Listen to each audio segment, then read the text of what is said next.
Okay, so we have what is the biggest update that I have ever seen come to this game, and in a lot of ways, it's like the best update I've ever seen come to this game, with one very glaring exception that we're going to get to. For a long time now, for years, I have always said that this game should be balanced like any other competitive game, because this game is competitive in nature. And what I've always meant by that is that we should be seeing updates frequently that have lots of very meaningful balance changes, and that's just never happened. And this update is finally giving us that. We're getting just a massive list of meaningful balance changes, and I love to see it. Even though a lot of these changes are terrible, and I disagree with them, I'm at least happy to see them, because it means that they're trying to shake up the meta. They're trying to make something meaningful happen that makes the game feel less stale. And that's quite a accomplishment for them.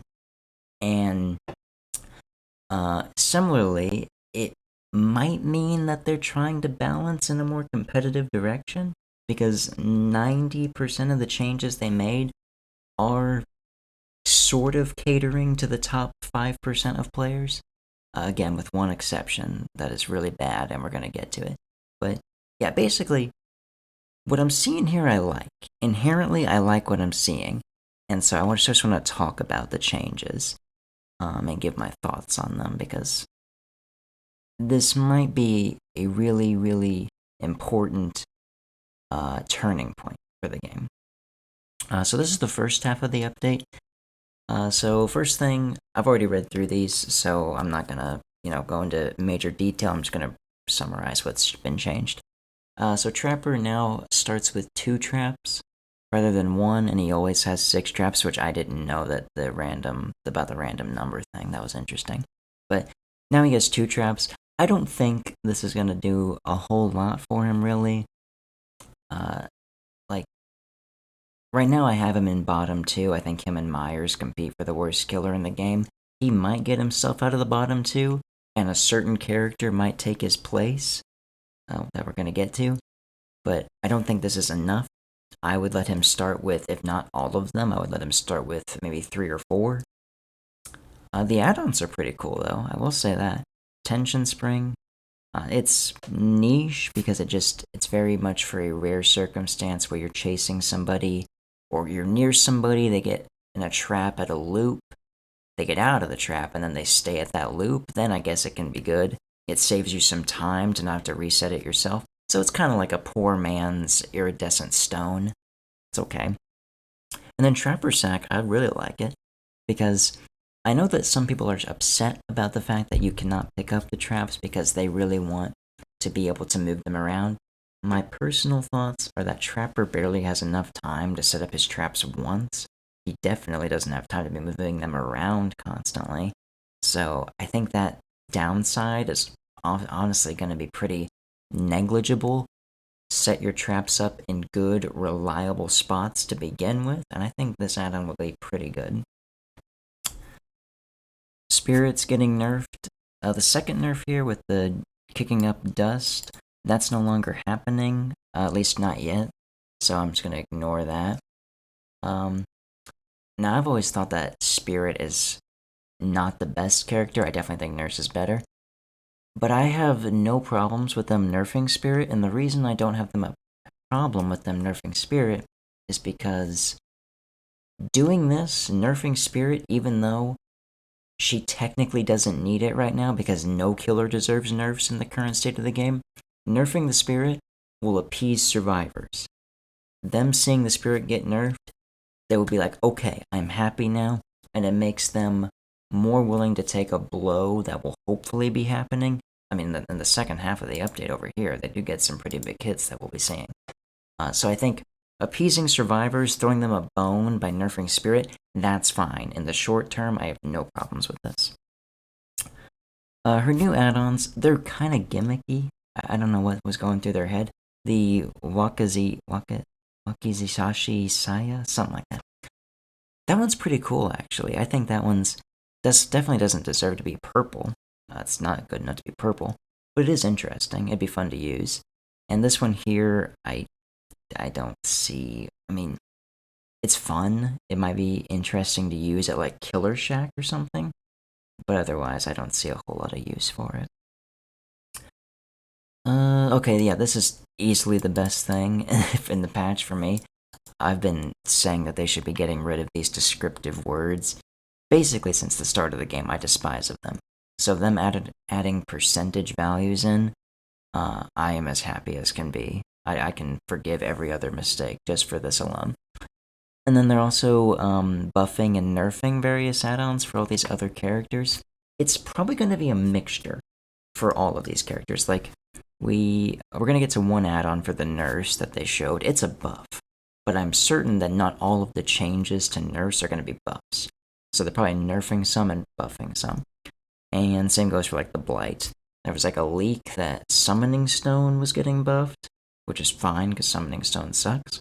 But I also predict that like Alchemist Ring is going to get nerfed. So it's probably a mixture for most of these guys. I obviously don't want to see Ghostface add-ons getting nerfed. I only want to see buffs. Same with Pig, same with Shape. But actually no, Myers does need his Tombstone nerf, but you know what I mean. So this is cool. This is really cool. It seems like it's a lot of changes. So we're gonna have a lot to look at and explore with this.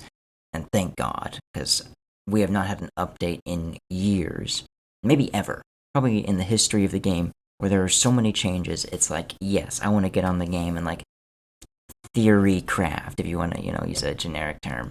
Like, I want to explore all these changes and what they'll mean for the game. This is fun. This is not only fun, but this is healthy. And this is how a game like Dead by Daylight should be approached with its updates. Perk updates. Vigil is going from 20% to 30%.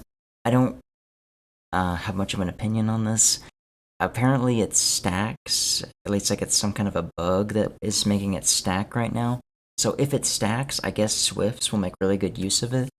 Otherwise, I'm just kind of okay with it. If you want to sacrifice a perk slot to get your dead hard faster, that's fine. I don't really mind that. Babysitter buffs are awesome. The fact that it's getting a speed boost on the saved survivor, that's great. I really like Babysitter. I think it's a very fun alternative to Borrowed Time. Not that people don't use Borrowed Time, but if you use it in conjunction with Borrowed Time, it's kind of nice because it's a less shitty way to use Borrowed Time. Because you're like, hey, I am making the unhooked survivor overpowered, but I'm encouraging you to chase me. So I like the perk a lot, and I'm glad they're buffing it. For the people, my favorite communist perk. They're reducing the cooldown. Honestly, I don't like this because I like the high risk, high reward. If you're gonna buff it in some way, I would maybe make it to where it provides you some sort of benefit while you're broken, or maybe the survivor that you use for the people on also gets some other buff. But I don't like that they're reducing the risk of it. I think that's the beauty of the perk, but that's fine. It's not like it's gonna be any different in terms of its general strength. Retribution, Oblivious is cool, and I guess it's cool that, if they cleanse any totem, they'll be oblivious, but that alone certainly doesn't not make it worth it. There's no reason to run it, and the same goes for the aura reading. Even 15 seconds, it's not worth it. You're never going to be like, I should use Retribution instead of Undying. Ever. And as long as Undying is better than Retribution, there's no reason to use Retribution. Blood Favor no longer has a cooldown, which is cool. I like that. If they increased its range a little bit, I actually think it could be good. And then activating on special attacks, that's just nice because, like, Blight, for example, since it's Blight's perk, he doesn't even get to use it. He's never basic attacking, so I'm glad that he can use it now. I'm glad that other characters can use it, but there's not much to be said about characters now being able to use a perk that isn't very good anyways. And speaking of that, Third Seal also activates on special attacks. I think it's kind of slept on. I'm going to be honest, I think Third Seal is a pretty good perk, but I'm not going to pretend it's like meta, and this is not going to make it meta. But it does have some niche uses, and I think it gets way too much hatred. Thrill of the Hunt now affects blessing totems as well with the boon perks, and that's cool. I honestly think Thrill of the Hunt could see itself being used a lot depending on how strong boon perks are, and it's looking like they're going to be pretty nightmarish for killers. So Thrill of the Hunt might get used for that reason alone. I think it'd be cool if Thrill of the Hunt notified the killer when a survivor is trying to bless a totem. Then it would be a great perk for this probably upcoming meta shift. The kill switch is just so they can fix things that are bugged. That's cool. It's not balance, so it's not something I'm really going to talk about. Part 2. This is where the update gets behaviored, and it becomes a complete shit show. Because this is awful. This is... I mean, it's one of the worst changes I've ever seen in my time in this game. It's not the worst, because there's plenty of competition there. But it's really offensive, and it is the absolute dark spot in this otherwise rather joyous update. So, they are making it to where Deathslinger has to fully aim down his gun before he can shoot. He can't, shoot halfway through the aiming process. I know that in some people's eyes it's not a huge deal because it doesn't take him very long to aim down the gun. However, I want to submit it to you in this way. Right now, he can shoot his gun after 0.15 seconds, 0.15 seconds. It takes him about half a second to fully aim his gun. Maybe a little less, maybe 0.45. But even then, we're talking about it tripling the time it takes him to shoot his gun. And in a lot of situations, that's a huge difference. If he's at a loop, especially a really tight loop, having to fully aim the gun is detrimental. Those 0.45 seconds, or I guess those extra 0.3 seconds, are really all the survivor needs to get themselves in a better position where they can, if not dodge the shot entirely, at least be in a position where they can break the chain. So I think you're going to feel it, and you're going to feel it hard. Increasing the delay after canceling the shot, it's definitely a problem. I definitely don't like this, because I think that's an interesting dynamic. If you are in a position where you are so close to the survivor that you can hit them with a basic attack and you're aiming your gun at them anyways, that's an interesting strategy, and I think you should be rewarded for that if the survivor misplays. Because if the Deathslinger is super close to me and he's aiming his gun at me, then I'm gonna start running at an angle and kind of zigzag, because either way I'm bound to get hit. So I don't really get the idea behind that. And then decreasing the movement speed penalty while aiming down sights. Now, instead of going the speed of a turtle, he goes at the speed of a turtle on a moped. So it really doesn't matter. Good Deathslingers are now walking around aiming down sights, so that change doesn't matter. Even though their rationale is that he's going to be aiming down sights longer, so the movement speed increase will help him keep distance, I guess, but how much distance is that really going to change over 0.3 seconds? It's not. Also, I hate their example that they provide over here. If they vault a window, you can easily aim down sights and fire without giving them a chance to dodge your shot. But if they decide to not vault the window, you can easily cancel your shot and hit them with a basic attack instead. This is assuming that Deathslinger is really close to the window when this is happening. And if that's the case, then the survivor should be paying attention to him. If he starts aiming the gun and he's that close, you should probably vault it, because you have, in a way, you have no better choice, but he's already caught up to you, right? So if Deathslinger has caught up to you at the window, then yeah, he's gonna get the hit. I don't know what else to tell you. It's you want to punish Deathslinger for catching up to the survivor.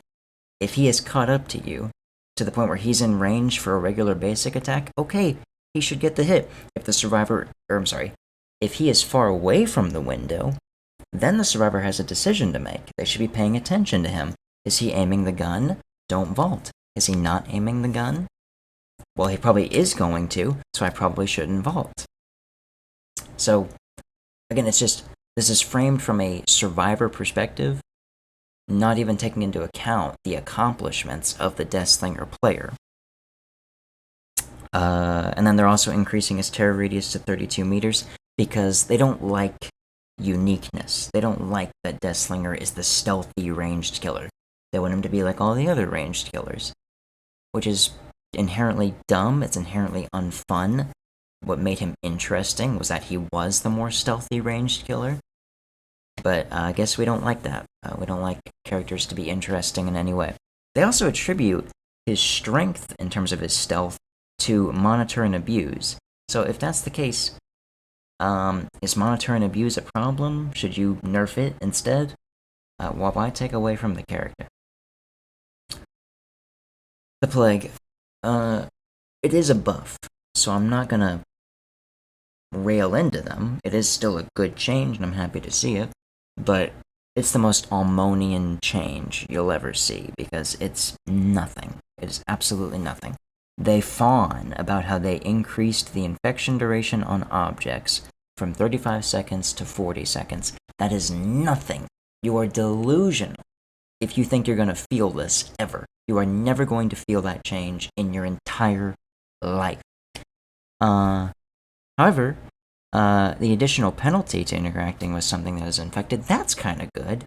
That means that if they touch a generator that has the vomit on it, then it'll be more effective. That's pretty cool. Is it going to make her good? Not really. I don't think she's horrible right now anyways. But is this really going to make a difference for her? Absolutely not. So whenever she is on cooldown, increases her movement speed. So this is whenever she's finished vomiting, or whenever she like cancels her vomit and like swallows, I guess. She moves really slowly, so yeah, increasing the movement speed by that much, that's like a more than 25% increase. That's cool, but it's not gonna matter a whole lot because that window of time is pretty small. It definitely helps, but I just don't think we should be losing it, even though the number change is big. And then this is just a nice quality of life change. I like it, but it's not one way or the other. And then increasing the time it takes to cleanse at a fountain. I don't like this, actually. Having survivors be disincentivized even a little bit more from cleansing, that's not a good thing. You want them to cleanse, because you want to be able to get the corrupt purge. The corrupt purge is what makes her good. So punishing survivors, it's kind of the same deal as with Pinhead's add-ons that increase the time to solve the configuration. You don't want to run those because you want them to solve the box so they don't hold it hostage. Anyway, that's another topic. But yeah, this is just a change that definitely Almo thought of. They're changing her add-ons. Both of these are terrible. This one here is just the gimmick add-on. I kind of like the idea of it because if I'm understanding it correctly, it means that the vomit itself no longer affects survivors, but them touching objects does infect them. So it might actually be kind of good in a niche way, especially, yeah, since it increases the duration by 40 seconds. It might give her a different playstyle, as long as I'm understanding it correctly. I really don't like this other one, though. Cleansing at fountains. Survivors who cleanse at fountains have their aura revealed for 4 seconds. This was an add-on they didn't think more than 10 seconds about, because when a survivor cleanses at a fountain, the aura of the fountain is revealed, so you already know where they're at. It's not going to do much. I guess it'll tell you which direction they're going in, but it's okay for a comment. I just think it's very uninspired. Okay, so survivors are getting the same thing as killer add-ons. Rather than having descriptions, it's numbers. Beautiful. Best change of the patch by far, as far as I'm concerned. More perk updates. Some people are kind of losing their fucking minds over windows of opportunity. They're like saying like, this perk is already good, what are we doing buffing it? I don't get that. I don't know if I'm like missing out on some strategy that I just missed the meeting on, but I don't think windows of opportunity is good. I mean, it's good for new players. It teaches them the map, but I have no problems with this buff. It's cool.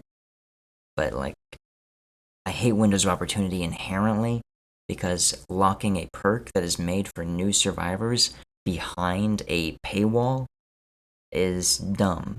Windows of Opportunity should be a general perk in the general pool, and Kate should get a new perk, just like Zanchin Tactics. Those should not belong to characters, they are for new players. Repressed Alliance. Let me talk about Repressed Alliance. Some people are really celebrating this buff because it reduces the time to activate the perk from 60 seconds to 45 seconds. I got news for you.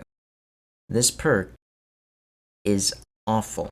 It has always been awful. It always will be awful as long as it functions the way it does. I don't care if it says that you can activate this perk constantly, all the time, with no cooldown. It is still a terrible perk. A perk that blocks a generator so that it cannot be repaired is awful. There is no point to running this perk. Now again, the most common counter-argument, the most common reason people give to run Repressed Alliance is because it counters pop.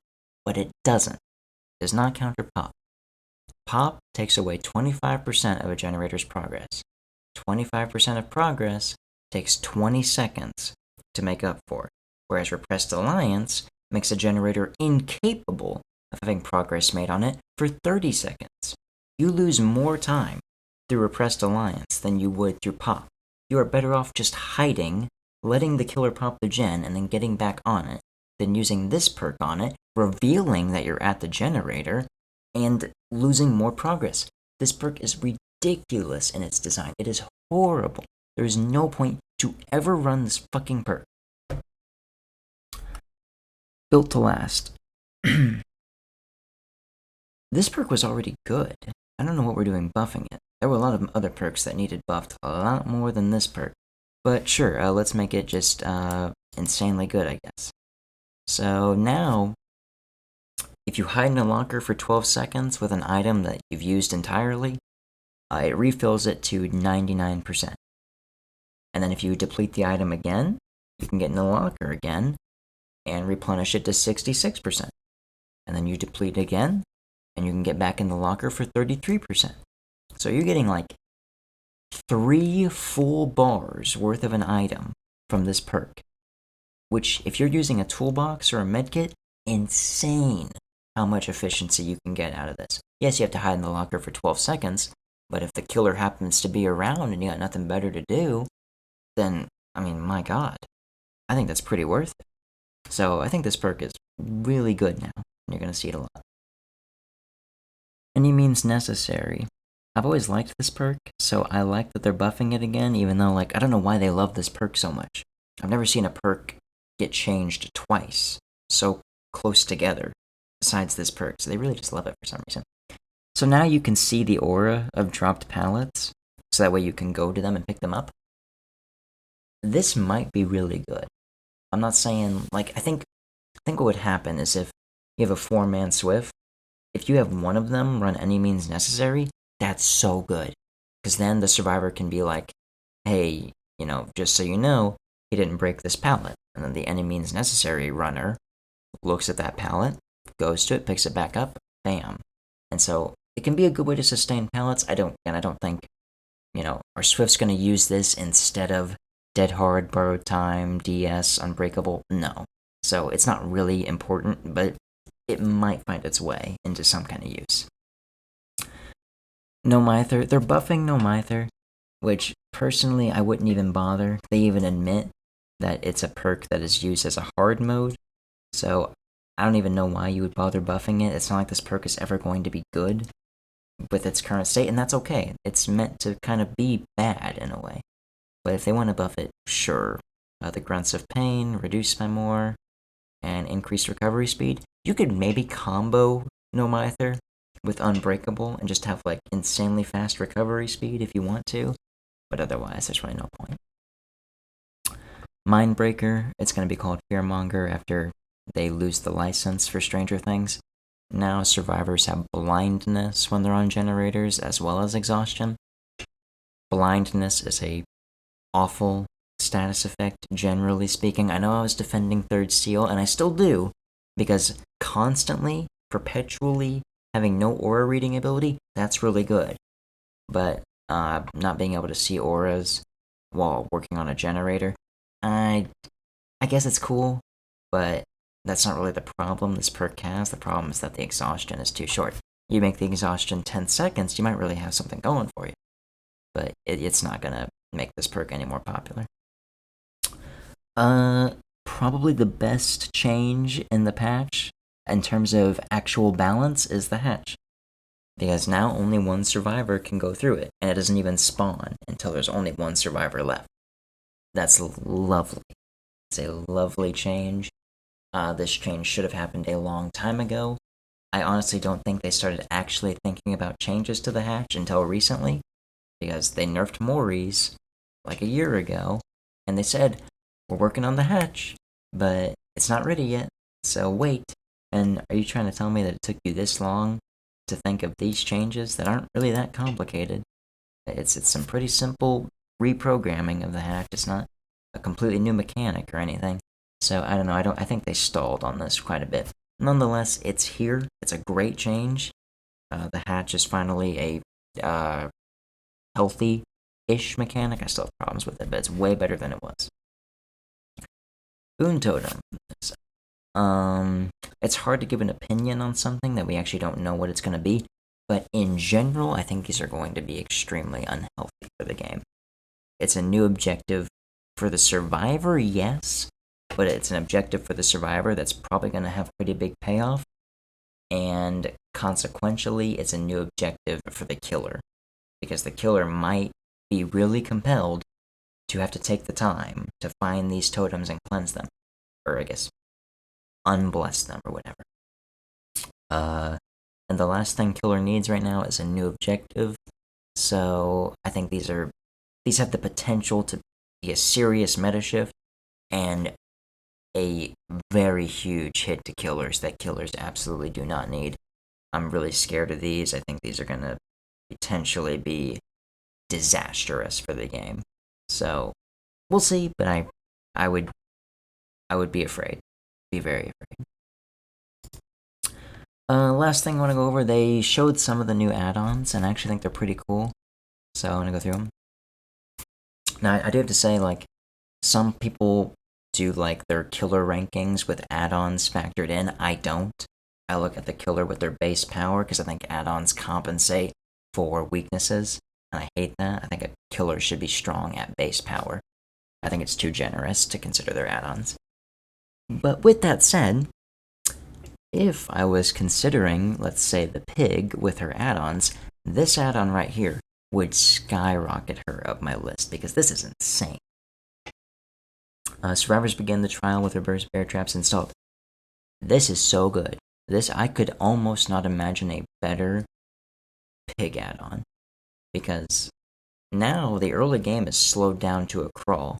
You combine this add-on with some other information perker add-on that like tells you whenever they're searching through a box or something, or like Rosie suggested combining this with Lethal Pursuer, doing something like that, my god, it's gonna be so good.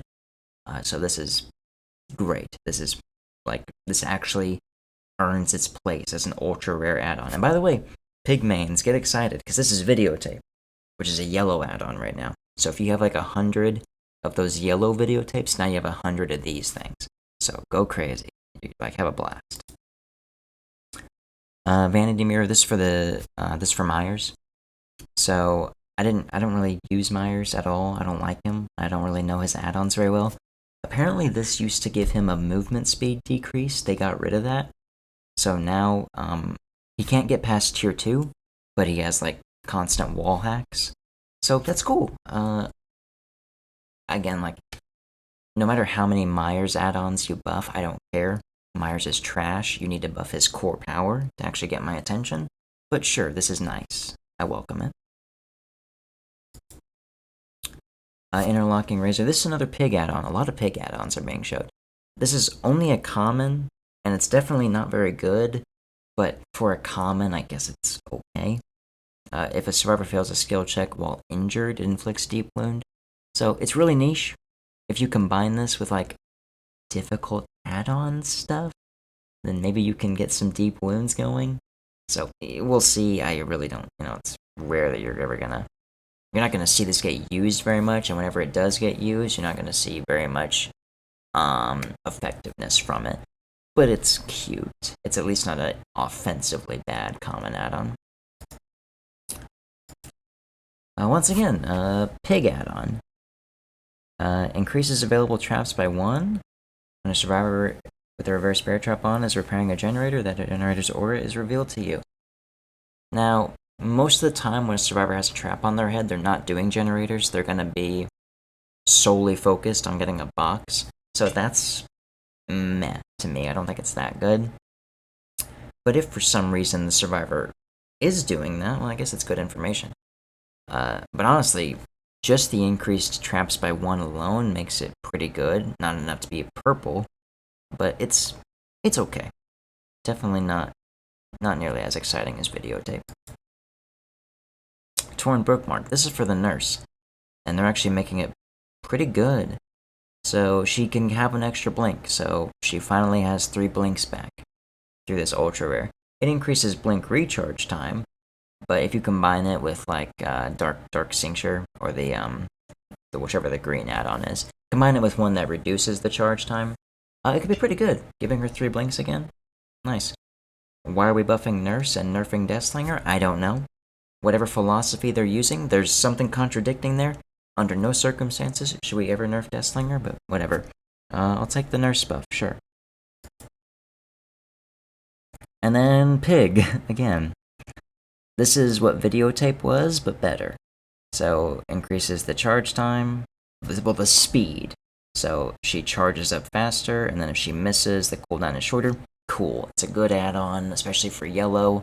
I think it's going to be a staple. So, great. So, honestly, most of these changes are at least exciting. They're at least interesting. Most of them are inoffensive. They're not disgusting to look at. The only exception is potentially boon totems. I think these are absolutely the most dangerous thing we've seen in a long time. And the most offensive is the Deathslinger. There is no explanation for this at all. There's no rationale for it. I don't care if he's not fun to play against, which isn't even really true to the extent that it's objective. It's mostly subjective, but to the extent that it's true, it hardly is at all. And even if he isn't fun to go against, it doesn't mean he's overpowered. It doesn't mean he needs a nerf. This character was in a very healthy position strength-wise, and they butchered him for no reason. It disgusts me. Otherwise, not bad.